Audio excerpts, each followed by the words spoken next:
Assalamualaikum warahmatullahi wabarakatuh. Waalaikumsalam warahmatullahi wabarakatuh. Alhamdulillah wassalatu wassalamu ala sayyidina Rasulillah sayyidina wa maulana Muhammad ibn Abdullah wa ala alihi wa sahbihi wa mawalah. La haula wa la quwwata illa billah, amma ba'du. Bapak-bapak, ibu-ibu, saudara-saudara kaum muslimin rahimakumullah. Sudah menjadi keyakinan dalam kehidupan kita bahwa segala yang ada permulaannya tentu akan ada penghabisannya. Setiap yang punya awal mesti akan punya akhir. Tidak ada keabadian dalam kehidupan dunia ini. Semuanya datang dan pergi silih berganti, berubah oleh pergeseran masa dan pertukaran waktu. Demikianlah kalau kita mau merenungi kehidupan dari alam di sekitar kita. Sejak dari kehidupan tumbuh-tumbuhan, binatang, sampai kepada kehidupan kita, makhluk bernama manusia. Lihatlah kita manusia misalnya. Dimulai sejak kita terlahir ke alam ini, keluar dari alam rahim ibu, menjadi bayi yang merah tidak berdaya, untuk kemudian berangsur meningkat menjadi anak-anak. Dari kehidupan anak-anak berubah lagi kita menjadi remaja dengan segala keceriaan dan kelincahannya, dan dari masa remaja naik lagi kita memasuki usia dewasa, untuk kemudian berangsur memasuki hari tua. Lalu setelah kita memasuki hari tua, sehari, seminggu, sebulan, setahun, sampailah kita kepada batas waktu yang telah ditentukan oleh Allah, yang dinamakan ajal, dan bertemulah kita dengan yang disebut maut. Ini merupakan kepastian dalam kehidupan. Kalau saja kita mau merenung perubahan-perubahan yang terjadi pada diri kita, seharusnya membuat kita insaf dan sadar. Di kala remaja kita begitu lincah, punya rambut yang hitam ikal berderai, punya lesung di pipit, punya senyum yang indah menawan setiap orang yang melihat, punya kulit yang kencang dan bersih. Manakala kita memasuki hari tua, perubahan frontal pun terjadi. Kulit mulai jadi keriput, rambut yang tadinya hitam ikal berderai mulai memutih, nikmat berkurang, gigi yang tadinya utuh dan sanggup mengunyah apa saja, satu demi satu permisi meninggalkan kita. Sangat boleh jadi dikala remaja kita senyum semua orang terpikat. Dikala hari tua dengan kulit yang keriput dan gigi yang tidak ada lagi, manakala kita senyum mungkin orang bakal lari dari sekitar kita. Kemana keindahan yang tadinya begitu menawan? Kemana senyum lesung pipit yang tadinya menarik perhatian orang? Pergi meninggalkan kita, berubah oleh pergeseran masa dan pertukaran waktu. Nah, bila maut datang menjemput kita, selesailah kehidupan sampai di situ? Ternyata belum. Kalau lahir merupakan perpindahan hidup dari alam rahim ke alam dunia, maka mati hakikatnya merupakan perpindahan hidup dari alam dunia ini ke alam kehidupan yang berikutnya, yang dinamakan dengan alam barzah. Andai kata hidup cuma sekali, secara moral kita sanggup berkata, alangkah tidak adilnya Tuhan. Kenapa? Dalam kehidupan ini kan aneka ragam terjadi. Ada orang yang zolim, ada orang yang dizolimi. Ada orang yang membunuh, ada orang yang terbunuh. Ada orang yang kaya, ada orang yang miskin. Ada orang yang jujur, ada orang yang menghalalkan segala cara. Sehingga banyak ketidakadilan yang terlepas daripada pengadilan dunia. Lalu orang pun bilang, di dunia ini katanya banyak pengadilan tapi sulit keadilan. Di dunia ini mudah mencari pengadilan tapi sulit untuk mencari ketidakadilan. Andai kata hidup cuma sekali, tidak akan ada hidup sesudah hidup yang sekarang ini. Bagaimanakah nasib mereka yang lepas dari pengadilan dunia ini? Alangkah tidak adilnya Allah andai kata tidak ada kehidupan sesudah hidup yang sekarang. Tentulah akan terjadi di mana orang menghalalkan segala macam cara untuk mencapai tujuan. Yang penting kan saya kaya, yang penting kan saya punya jabatan dan kedudukan tinggi. Kalau perlu jilat atas, jilat atas. Kalau perlu sikut kiri kanan, sikut kiri kanan. Kalau perlu injak bawah, injak yang bawah. Ini prinsip daripada orang-orang komunis. Dan pantas karena mereka tidak percaya kepada kiamat. Pantas karena mereka tidak percaya akan adanya kehidupan sesudah hidup yang sekarang ini. Maka saya menghimbau kepada seluruhnya, kita sudah kadang menyepakati negara ini berdasarkan Pancasila. Kita sudah kadang konsensus bahwa PKI dengan seluruh ajarannya tidak punya hak hidup di bumi Pancasila yang kita cintai ini. Maka salah satu ajaran PKI tujuan menghalalkan cara. Kita orang Indonesia yang berbudi pekerti luhur, yang punya nilai budaya tinggi, janganlah sampai mencaci PKI, membubarkan PKI, mengutukkan PKI, tapi dalam kehidupan sehari-hari prakteknya prinsip komunis kita pakai. Apa itu? Tujuan menghalalkan cara. Asal sudah tujuan tercapai, cara apapun saja halal. Itu pandangan hidup orang yang tidak percaya kepada adanya hari akhirat. Sebagai muslim yang yakin akhirat ada, kiamat pasti akan datang. Hidup tidak cuma sekali. Maka kalau kita zalim, kalau kita berbuat aniaya, kalau kita melakukan korupsi, kalau kita merugikan orang lain, boleh jadi kita terlepas daripada pengadilan dunia. Tapi ingatlah, kita tidak akan pernah lepas dari pengadilan Allah. Pengadilan Qadhi Rabbul Jalil, di mana kita akan diadili dengan seadil-adilnya, dan tidak satu perbuatan yang bersifat salah, yang bagaimanapun kecilnya, yang akan lepas dari pengadilan di akhirat itu nanti. Pantas saja kalau satu hari malaikat Jibril datang menasehati Rasulullah sallallahu alaihi wasallam, yang artinya juga menasehati kita semua. Apa kata malaikat Jibril kepada baginda Nabi? Ya Muhammad, ish ma syi'ta fa innaka mayyitun. Hai Muhammad, hiduplah semau kamu, tapi jangan lupa kamu pasti akan mati. Kalau memang dilarang tidak terlarang, dicegah tidak tercegah, kamu mau melaksanakan hidup menurut maumu sendiri, persilahkan, hiduplah menurut mau dan gayamu.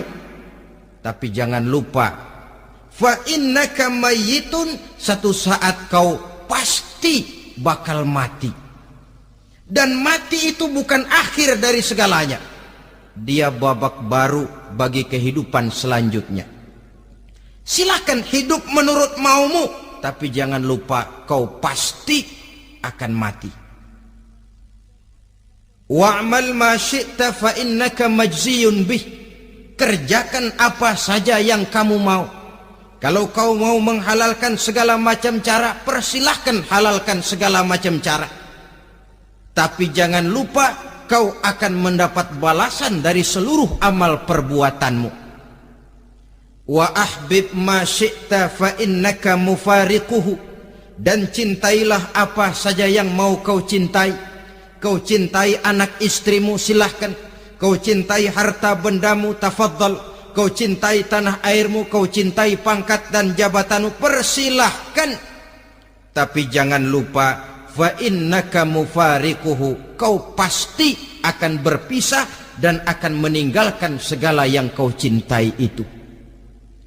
Apa artinya ini buat kita? Ternyata sesudah maut datang menjemput kita, ada kehidupan sesudah hidup yang sekarang ini. Ini yang mendorong kita untuk dalam kehidupan di dunia ini tidak melakukan prinsip saenake dewe, semaunya sendiri saja, asal perut kenyang, asal pangkat tinggi, asal harta dapat. Masa bodoh dengan merugikan orang lain, masa bodoh dengan menipu orang lain. Iku jenenge saenake dewe. Muslim tidak diajarkan. Ingat manusia, setelah kau mati, setelah kiamat datang, kau akan dibangkitkan, kau akan dimintakan pertanggungan jawab tentang kehidupan yang sekarang ini. Saudara hadirin, oleh sebab itu kalau kita bicara soal kiamat, soal akhirat, ini memang masalah yang gaib, yang sepenuhnya tidak bisa dicernakan dengan kemampuan penalaran intelektual. Dasar di dalam membicarakan ini tidak lain adalah iman kita kepada Allah Subhanahu wa ta'ala. Bukan cuma zaman sekarang, dari zamannya Nabi. Orang itu kalau sudah bicara kiamat, bicara akhirat, ada yang ragu-ragu, ada yang menolak sama sekali. Bukan dari zaman sekarang, dari zaman dulu. Pernah kok satu saat Rasulullah itu dakwah, menceritakan, saudara-saudara, akan terjadi kiamat di mana Allah akan membangkitkan manusia dari kuburnya untuk memintakan pertanggungan jawab. Ini dalam dakwahnya Nabi pidato macam itu. Apa reaksi orang? Yang beriman ya mantap, tapi yang tidak beriman, bajingan-bajingan Quraisy ini, mereka bertepuk tangan, mengejek, mencaci. Malahan ini yang luar biasa, ada dua orang kafir namanya Ubay bin Ka'ab dan Al-As bin Wa'il. Mendengar pidato macam ini, mereka buru-buru pulang ke rumah. Ngapain? Ngambil pacul. Lalu berangkat nyari kuburan tua. Dia gali itu kuburan. Tulang-tulangnya diangkut, dibawa ke depan Nabi. Ya Muhammad, tulang-tulang yang udah hancur begini, siapa yang bisa ngidupin lagi? Yang macam-macam aja kamu Muhammad, nggak rasional, nggak masuk akal. Allah menjawab. Apa kata Allah? Wa daraba lana mathalan wa nasiya khalqah. Qala man yuhyil 'izama wa hiya ramim. Qul yuhyiha alladhi ansha'aha awwala marrah wa huwa bikulli khalqin 'alim. Mereka memberikan perumpamaan kepada kami, kata Allah. Mereka melupakan asal kejadiannya. Mereka bertanya, siapa yang sanggup menghidupkan tulang belulang yang sudah hancur kayak begini? Qul yuhyiha alladhi ansha'aha awwala marrah. Katakan kepada mereka Muhammad, yang akan menghidupkannya adalah Dia yang telah menciptakannya pertama kali dulu. Kalau Dia sanggup menciptakan, Dia tentu lebih sanggup lagi untuk mengembalikan reproduksi ciptaan itu sebagaimana semula. Yang paling kasihan yang ragu-ragu. Akhirat itu ada apa enggak sih? Kiamat itu ada apa enggak sih? Lantaran ragu-ragu, terombang-ambing dia antara harapan dan putus asa, antara kenyataan dan idealisme. Ada yang buta sama sekali, 100% terhadap keadaan-keadaan sesudah mati. Perhatian mereka hanya tercurah kepada kehidupan sebelum mati. Yang mereka perhatikan siang dan malam tidak lebih daripada urusan perut. Pergi pagi, pulang sore, peras keringat, banting tulang. Cuma soal makan, soal minum, soal pakaian, soal kendaraan, soal rumah tangga, soal anak, soal istri. Yang mereka pentingkan hanya soal-soal politik misalnya, ekonomi, pembangunan dan industri. Untuk soal-soal kayak begitu giat betul, habis seluruh waktu untuk memikirkan meningkatkan kebudayaan, politik, sosial, ekonomi. Kadang-kadang kurang tidur, kurang istirahat, berkeliaran ke sana kemari ke tempat yang jauh-jauh, sampai kadang-kadang terkena stres, penyakit darah tinggi, ginjal, lever, untuk memikirkan hal-hal yang semata-mata karena dunia saja. Lantas boleh jadi mereka mendapatkan kekayaan yang berlimpah ruah, mendapatkan kedudukan yang tinggi, nama yang semerbak, dikenal orang di barat dan di timur, di utara dan di selatan. Tetapi alangkah kecewanya mereka jikalau datang ajal menjemput nyawa, mati mereka, meninggalkan harta yang banyak, nama yang masyhur. Mereka disebut dengan jasa-jasanya. Radio memberitakan, TV menyiarkan, koran-koran memuat. Bahkan nama mereka kadang-kadang dikenang 2-3 tahun setelah wafatnya. Tetapi dalam pada itu, roh mereka merintih, mengeluh, menderita, karena dilemparkan oleh Allah ke tempat-tempat yang kotor. Penyesalan yang sudah tidak akan ada gunanya lagi. Saudara-saudara kaum muslimin rahimakumullah, oleh karena itu kehidupan akhirat bukanlah dongeng dan takhayul, bukan khurafat dan hayalan. Kehidupan akhirat, hari kiamat adalah kebenaran dan kepastian.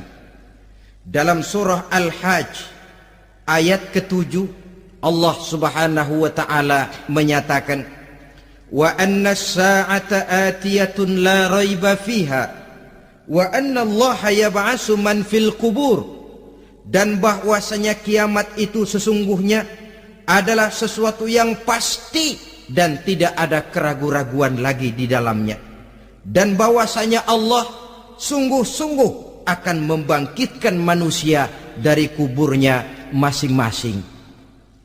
Nah, kalau kita sudah yakin kiamat sesuatu yang pasti adanya, akhirat sesuatu yang pasti adanya, dari mana pembicaraan tentang kiamat ini kita mulai? Tentu dari diri kita. Marilah kita mencoba melihat proses perjalanan hidup ini sampai kita memasuki kiamat. Hadirin, tidak ada makhluk secantik manusia. Tidak percaya, pernah ke Ragunan? Nah, saudara masuk ke kebun binatang, segala macam makhluk ada di situ, ratusan macam jenis binatang. Bandingkan dengan saudara, kira-kira cakep mana?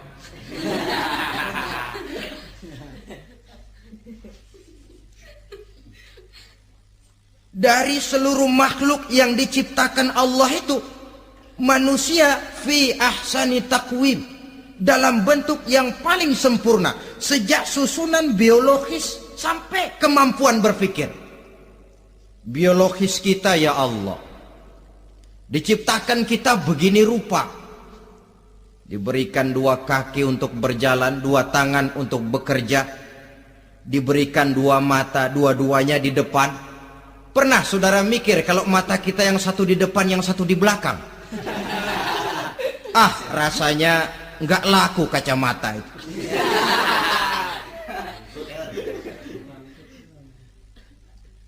Diberikan hidung dengan 2 lubang, tahu betul Allah ke bawah lagi lubangnya. Coba pikir kalau lubang hidung kita menghadap ke atas, aduh kalau musim hujan repot jagain hidung. Laqad khalaqnal insana fi ahsani taqwim. Sungguh telah kami ciptakan manusia dalam bentuk kejadian yang paling sempurna ketimbang makhluk-makhluk Allah lainnya. Nah, kesempurnaan manusia ini oleh karena hidupnya terdiri dari 2 unsur pokok. Pertama unsur jasmani dan kedua unsur rohani. Jasad dan roh. Jasad yang terlihat sekarang ini, potongan saudara yang ngejedok di depan saya ini jasad saudara. Ini yang berasal dari saripati makanan yang dimakan oleh bapak ibu kita. Lalu hasil kerjasama yang baik antara ibu dengan bapak, terwujudlah kita. Kalimat langsungnya jasad ini berasal dari tanah yang tadi berubah dari bayi, remaja, dewasa, meningkat hari tua. Yang berubah itu jasmani kita. Kenapa? Karena jasmani itu materi, benda, daya tahannya terbatas. Dia berubah oleh pergeseran masa dan pertukaran waktu. Apa ada orang makin tua makin cakep? Jasmani oleh karena dia materi, dia berubah oleh pergeseran masa dan pertukaran waktu. Nah, yang menyebabkan jasmani itu bergerak karena ada roh di dalamnya. Ini yang menyebabkan kehidupan. Ini yang menjadi sumber kehidupan, pusat kesadaran dan pengertian dalam kehidupan manusia. Tanpa roh dalam diri kita, maka jasad kita. Pernah lihat orang mati? Nah, itu kalau orang mati, coba perhatikan. Apanya yang kurang? Kupingnya masih ada, tapi sudah tidak sanggup mendengar. Matanya masih lengkap, tapi tidak mampu melihat. Jangankan melihat, terbuka saja tidak. Mulutnya masih ada, tapi sudah tidak bicara lagi. Telinganya cukup, tapi sudah tidak sanggup mendengar.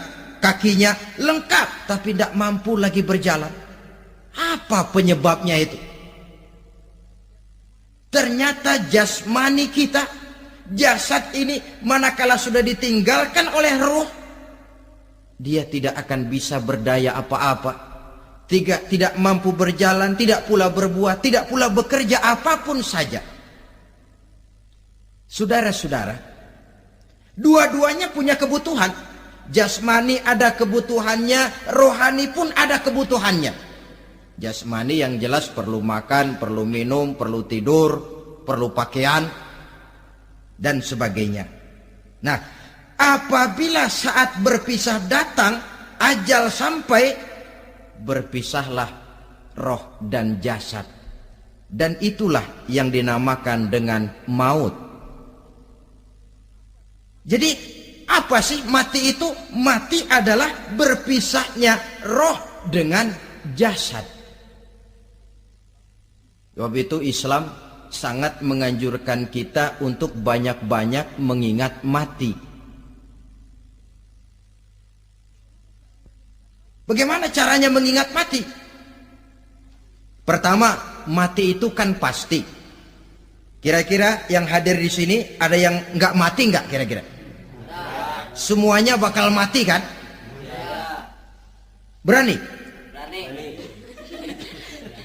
Sekarang mau? Saudara, sebenarnya kalau kita merenung lebih jauh, orang itu tidak perlu takut mati. Walaupun tidak boleh terlalu berani menghadapi mati. Karena bagaimanapun takutnya kita kepada mati, toh dia pasti datang.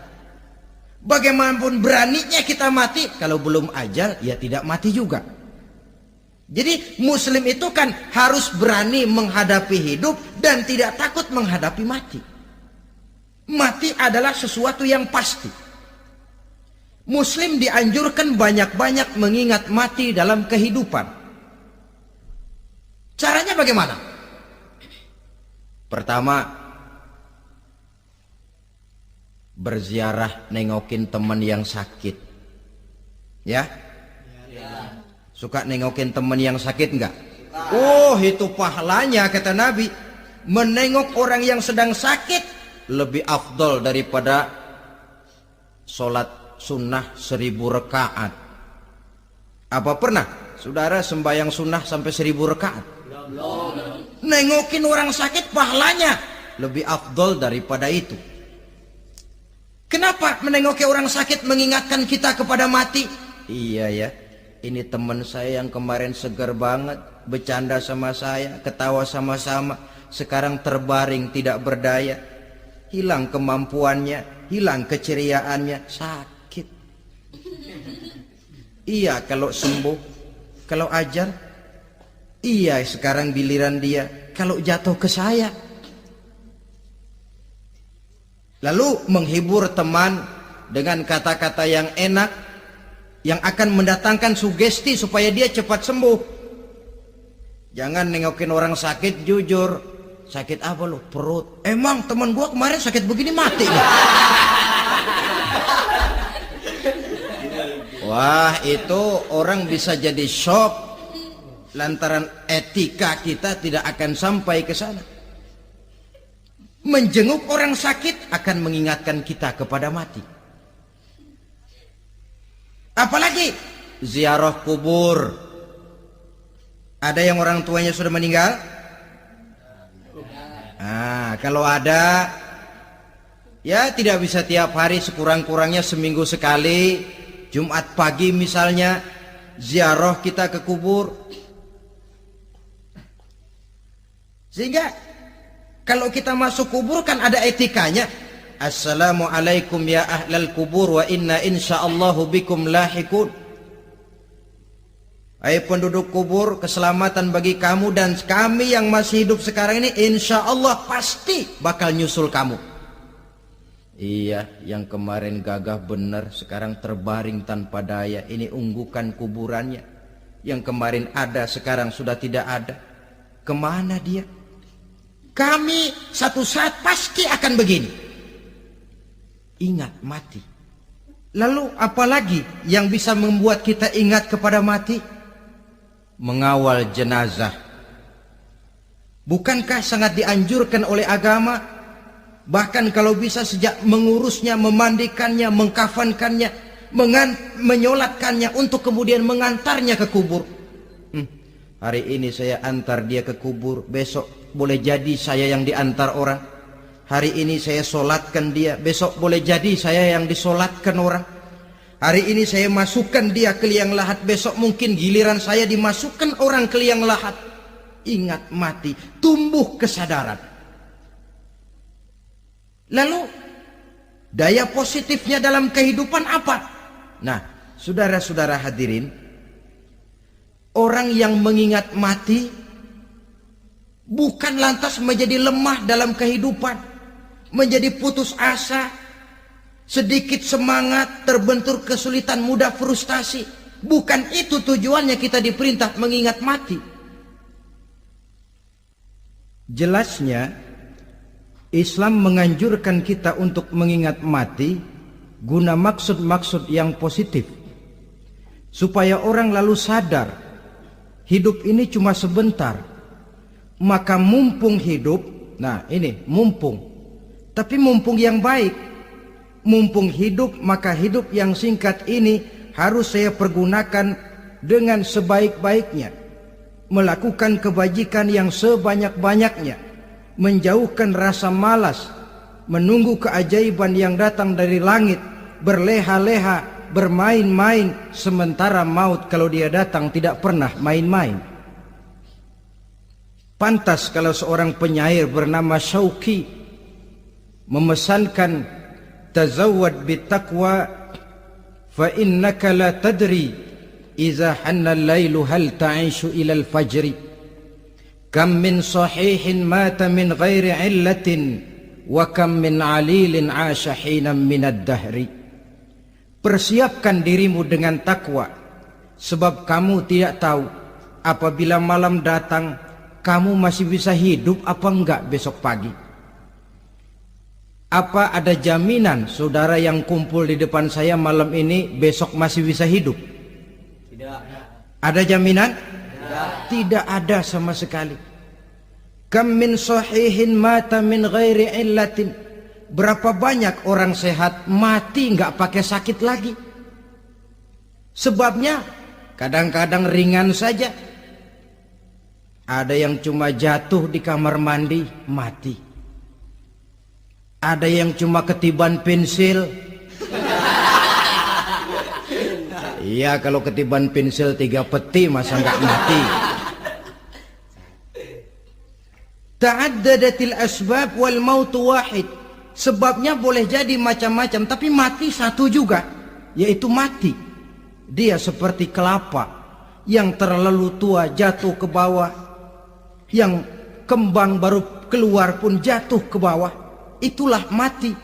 Dia datang menjemput yang bayi, dia datang mengambil yang anak-anak, dia datang juga kepada yang remaja, kepada yang dewasa, kepada yang tua sekalipun. Jangan yang remaja lalu berpikir, gua rasanya masih jauh banget mau mati. Ini sesuatu yang pasti yang kita tidak pernah diberitahu kapannya. Kalau dikasih tahu kapannya kan kita bisa, umpama malaikat maut datang ke rumah saya, saudara Zainuddin kau mati 80 tahun lagi. Wah, saya kan berhitung, masih lama, poya-poya aja dulu Tapi ini tidak pernah diberitahu kepada kita. Lantaran tidak diberitahu itulah kita perlu bersiap-siap dengan selalu mengingat-ingat mati yang mendorong kita untuk berbuat positif. Satu contoh peringatan mati yang mendatangkan positif pada peristiwa ketika turun perintah hijrah. Ketika di Mekah sudah terpepet turun perintah hijrah. Ini sahabat yang berangkat hijrah, jangan dikira semua bulat hati. Ada yang mikir, kalau saya hijrah berangkat dari Mekah ke Madinah, nanti di tengah jalan dicegat oleh kafir Quraisy lalu dibunuh, mati saya. Takut mati.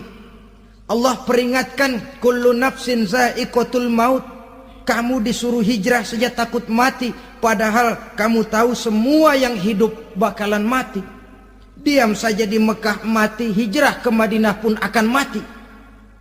Mendengar ayat ini, Sayyidina Umar bin Khattab seperti dibakar semangatnya.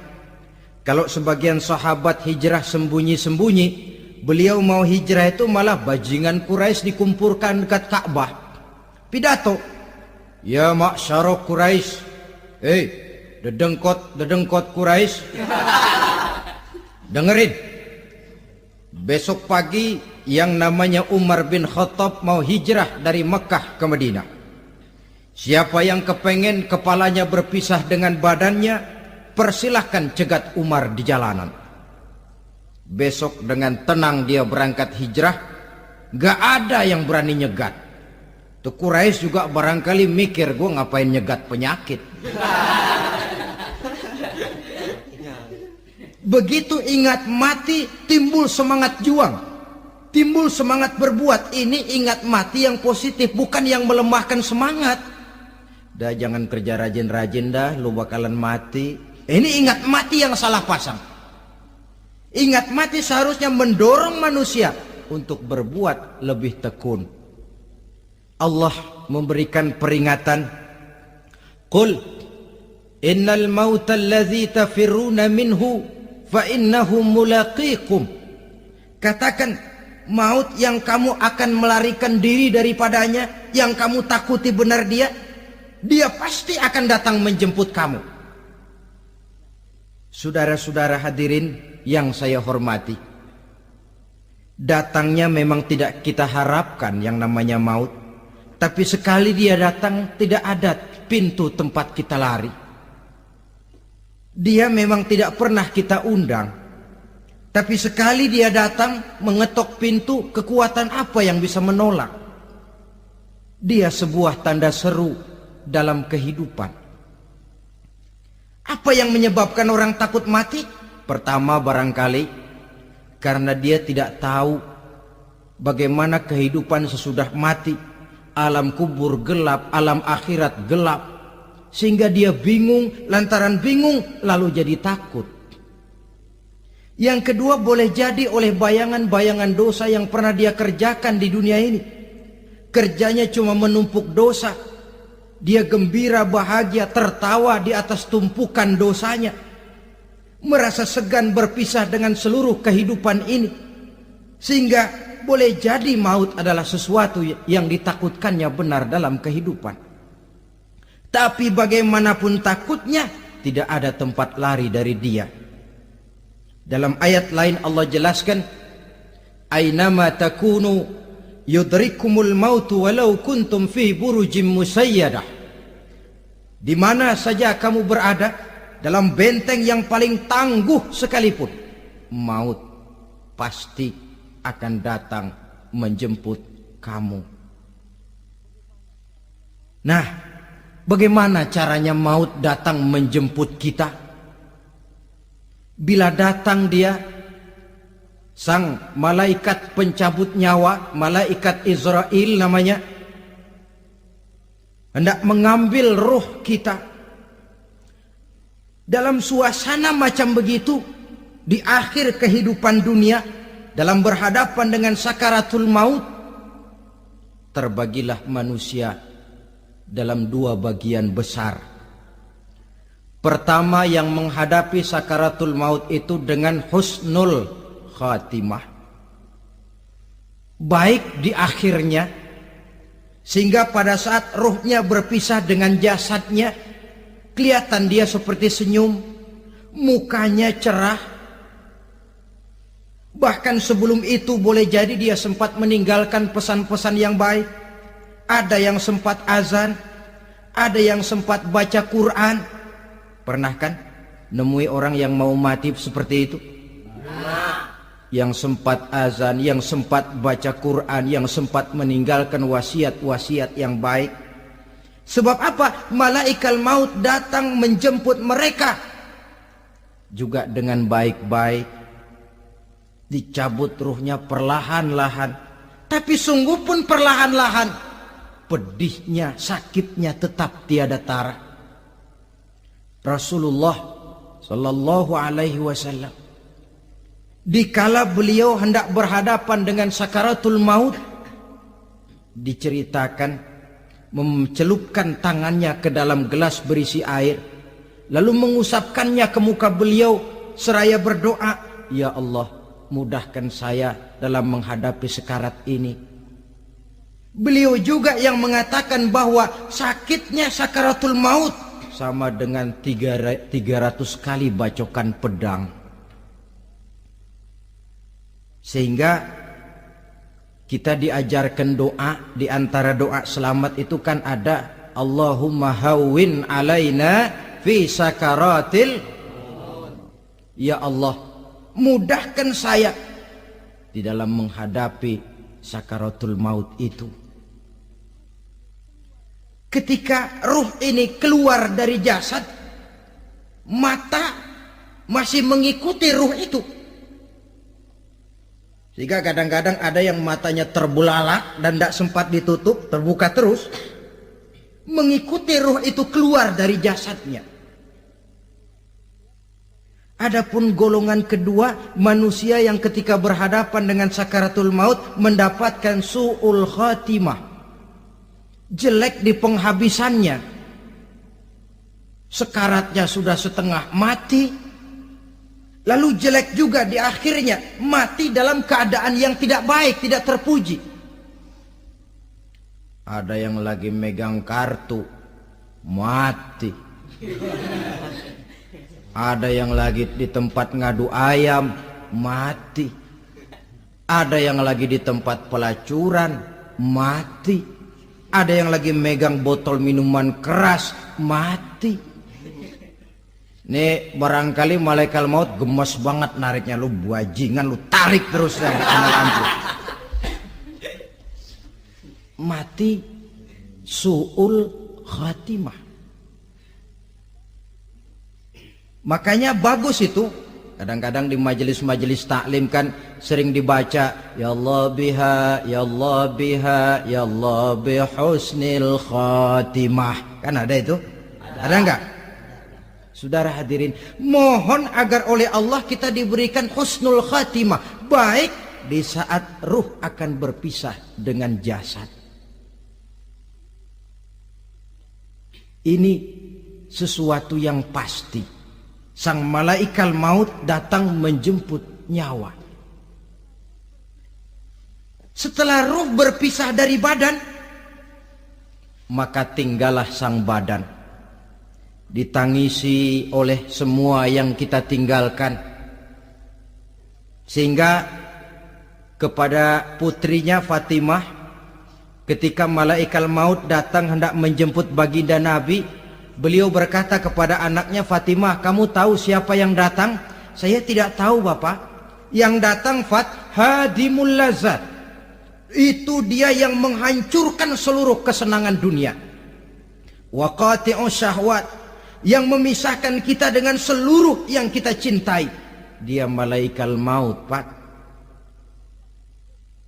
Manakala jasad sudah ditinggalkan oleh ruh, itulah yang dikerubungi orang.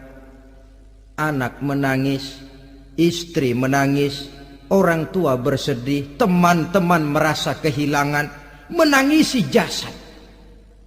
Diuruslah jasad kita, dimandikan sebagaimana mestinya, dikafankan dengan kain putih 3 lembar, itu yang hendak kita bawa kembali ke tempat asal kita. Pakaian sutra, jas yang mereknya Switzerland wool, kain yang Samarinda, sepatu yang Belly atau Beltoni, jam tangan yang Rolex, kendaraan yang serba mewah, tidak ada yang menyertai kita. Kain putih 3 lembar itu saja lagi. Demi setelah dikafankan, dibujurkan kita menghadap ke arah kiblat, orang banyak pun datang menyolatkan kita dengan 4 takbir, diiringi dengan doa, lalu upacara pelepasan, berangkat kita meninggalkan anak, istri, suami, kampung halaman, tanah air, bahkan alam dunia ini. Selamat tinggal alam dan seluruh isinya. Tinggallah yang tinggal. Saya akan kembali ke tempat asal dari mana saya datang, untuk kembali mempertanggungjawabkan seluruh perbuatan saya dalam kehidupan ini. Manakala upacara pelepasan selesailah sudah, dimasukkan kita ke keranda jenazah, digotong orang, bismillah wa ala millati rasulillah, dibawa ke tempat peristirahatan terakhir katanya. Padahal dulu kalau mau kita istirahat, ke villa lah kita, ke Bali lah kita, ke Hong Kong lah kita, ke tempat-tempat tamasya yang indah. Oh, rupanya akan sampai juga perjalanan menuju tempat peristirahatan terakhir, yang luasnya tidak akan lebih dari 2 kali 1 meter. Diusung orang kita, diantarkan orang banyak. Manakala sampai ke atas liang lahat, pengusung jenazah dibuka, diturunkan kita ke liang lahat, dibaringkan. Gumpalan tanah akan jadi bantal kita. Muka dibuka, dihadapkan ke arah kiblat. Setelah itu ditutup liang lahat kita dengan kayu. Masih belum kurang, diuruk dengan tanah. Yang menguruk orang-orang yang tadinya mencintai kita, menyayangi kita. Tapi ketika jasad sudah ditinggalkan ruh, habis rupanya cintanya. Coba jasad kalau sudah ditinggalkan ruh, 3 hari aja di rumah, serem. Ya mayit, siapa yang betah nemenin mayit?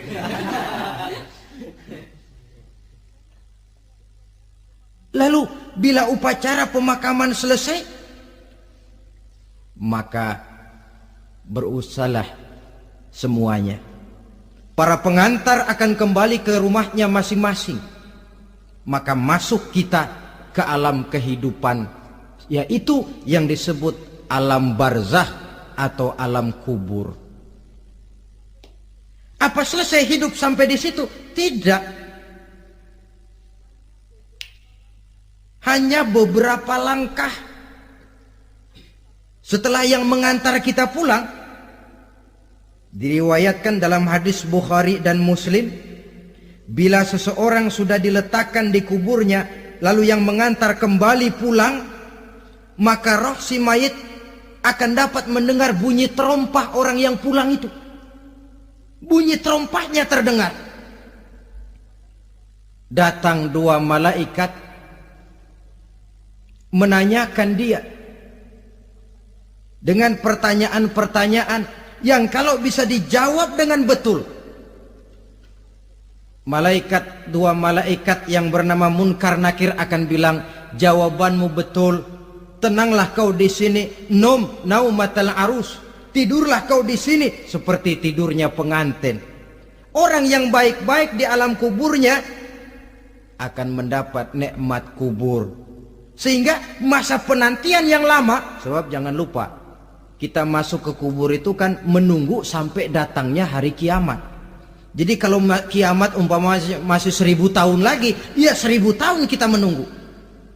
Orang yang baik-baik penantian di alam kubur, kata malaikat, naumatal arus, tidurlah kamu seperti tidurnya pengantin. Bagaimana sih tidurnya pengantin? Nggak berasa. Iya, kata anak sekarang, endah aja udah. Begitu mendusin pagi, kata lakinya, malam sebentar bener ya Neng.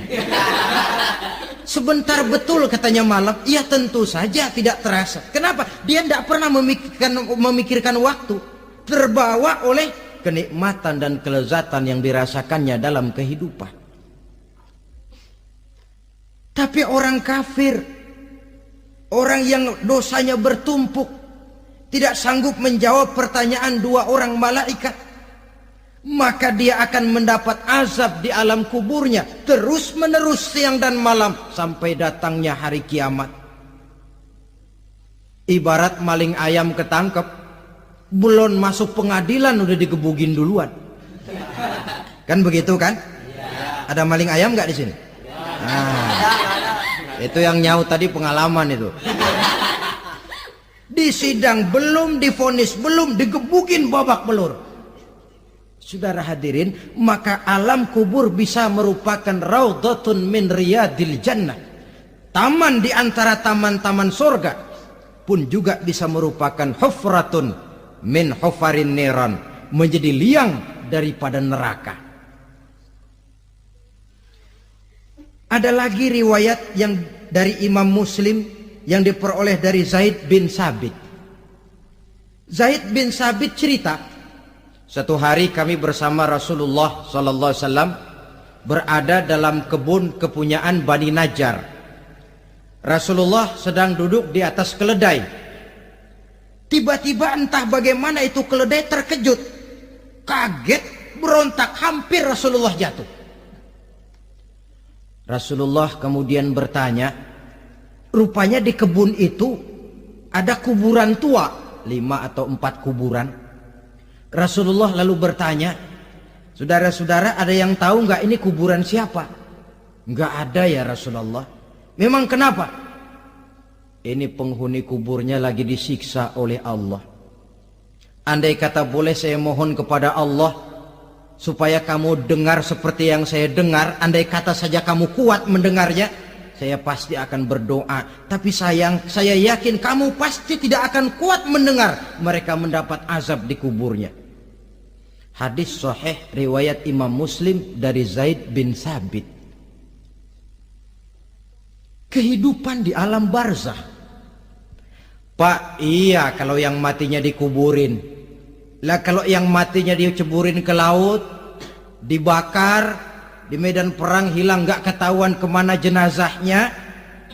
Saudara, hilang kek, dikubur kek, di dalam lautan direndam kek, itu kan cuma logika kita.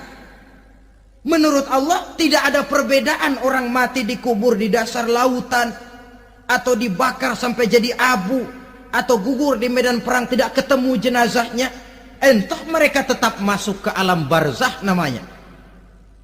Jasad boleh hancur, tapi roh sebagai sumber kehidupan, pusat kesadaran dan pengertian, dia tetap ada, mengalami kebahagiaan dan kegembiraan, atau mengalami kepedihan dan penderitaan, bergantung kepada amalan yang kita lakukan dalam kehidupan di dunia ini. Maka dalam Yasin tadi kan jelas, qul yuhyiha alladzi ansha'aha awwala marrah. Yang menghidupkan mereka yang dikubur di dasar lautan, mereka yang dibakar sampai jadi abu, yang akan menghidupkan ialah Allah yang menciptakan mereka dulu pertama kalinya. Jadi kalau sudah ada aslinya, ya tentu tidak perlu contoh lagi, akan sangat mudah membuatnya. Orang tua kita, keluarga kita yang sudah berpulang, mereka di alam barzah sekarang ini bisa mendapat nikmat kubur, bisa mendapat azab kubur, bergantung amalan mereka dalam kehidupan di dunia ini. Dalam Musnad Imam Ahmad dan Sahih Abi Hatim malah ada tambahan riwayat, orang yang banyak kebajikannya di dunia, amalannya akan datang menemani dia. Sholatnya dekat kepalanya, puasa sebelah kanan, zakat sebelah kiri, menghibur dia. Malahan dikatakan berbentuk orang yang cantik menemani dia di alam kuburnya. Aneh, dia tanya, man anta lam ara fid dunya ajmal minka.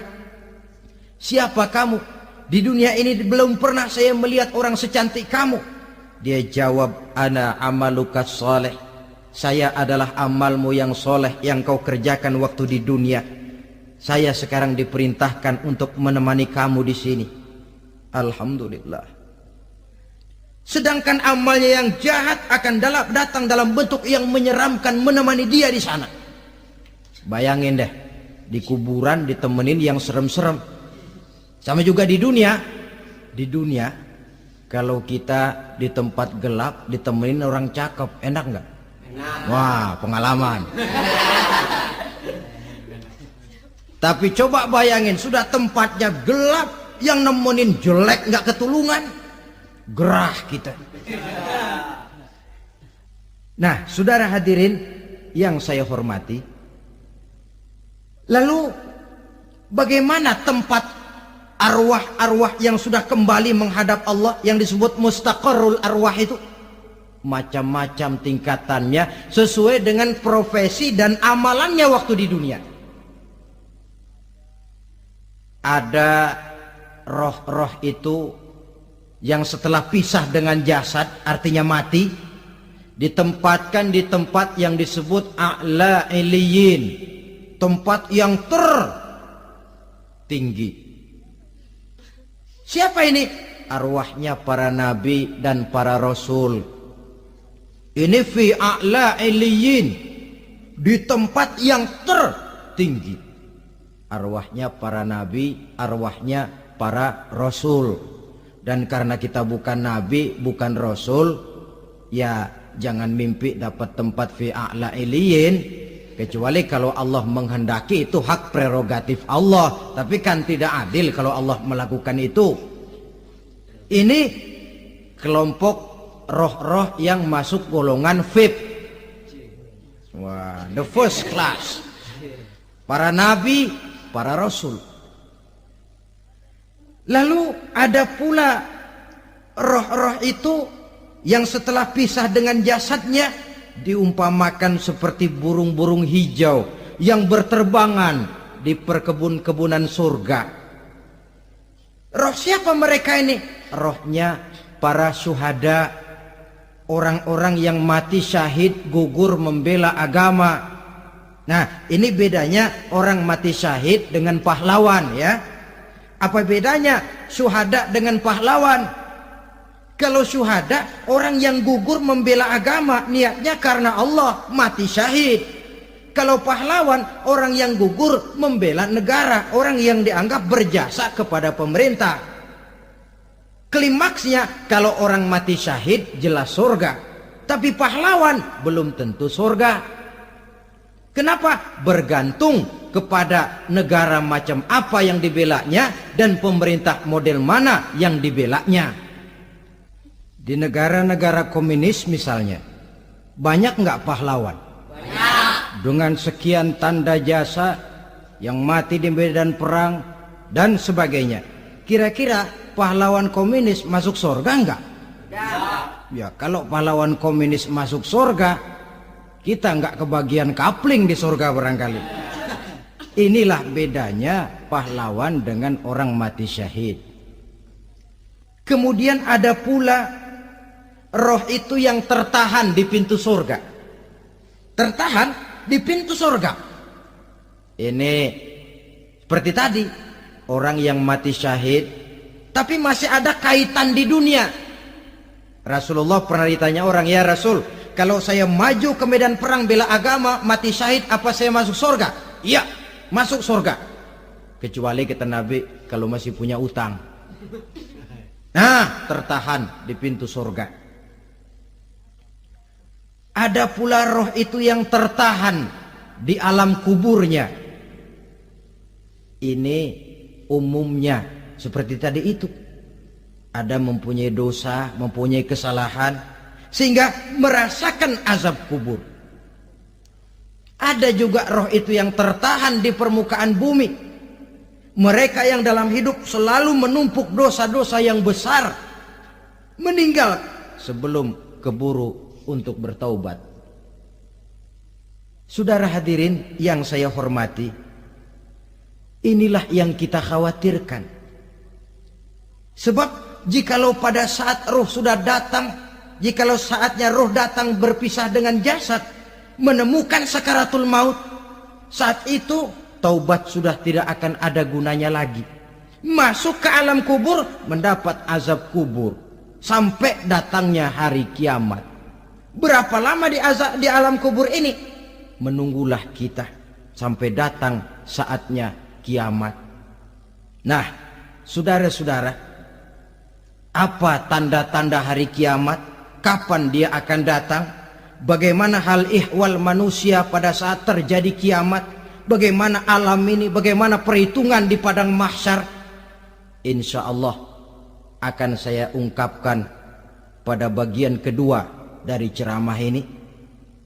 Insya Allah kita akan lanjutkan pembicaraan ini sampai kepada terminal paling akhir, surga dan neraka.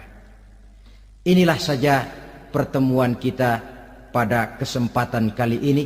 Terima kasih banyak atas segala perhatian. Mohon maaf atas segala kekurangan. Wabillahi taufik wal hidayah. Wassalamualaikum warahmatullahi wabarakatuh. Waalaikumsalam warahmatullahi wabarakatuh.